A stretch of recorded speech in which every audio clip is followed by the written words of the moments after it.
Que l'on soit automobiliste ou motard, un passage obligatoire, le contrôle technique. Est-ce que tu peux nous en dire plus?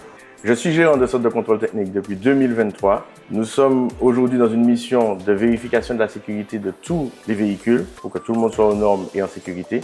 Nous sommes installés à Chelcher, à Lens-Gouraud, Lamentin à Sarreau, Sainte-Marie, Zac-Belle-Étoile et Saint-Esprit, dans le bourg du Saint-Esprit.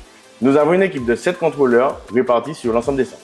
On est familier au contrôle technique pour les voitures, mais maintenant, depuis quelques temps, il y a le contrôle technique pour les motos. Aujourd'hui, les motos sont contrôlées pour le contrôle technique depuis le 15 avril 2024.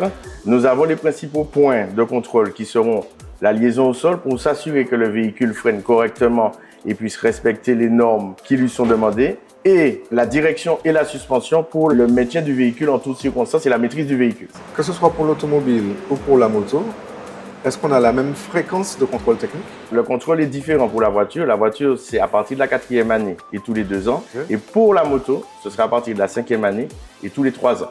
Pour un usager, que ce soit un automobiliste ou un motard, quel est le temps à prévoir pour effectuer un contrôle technique? Aujourd'hui, un contrôle technique moto vous prendra entre 15 et 20 minutes avec les points de contrôle qui sont ceux fixés aujourd'hui. Quant au véhicule, c'est entre 30, 35 et 45 minutes. Quels sont les points d'alerte, les points de surveillance avant d'effectuer un contrôle technique? Quel est ton retour d'expérience? Les points qui peuvent revenir le plus souvent sont les pneus, les plaquettes et les disques de frein, pour l'instant. Aujourd'hui, les motards qui viennent nous voir prennent soin de leur véhicule et c'est la définition même du motard, car il sait que le véhicule est différent d'une voiture et qu'il y a des normes de sécurité qu'il doit respecter pour sa sécurité. Le nerf de la guerre, on sait que c'est toujours l'argent. Quel est le budget à prévoir pour un contrôle technique auto ou moto? Alors aujourd'hui, un contrôle technique auto tournera autour des 79 €. Un contrôle technique moto tournera autour des 59 €.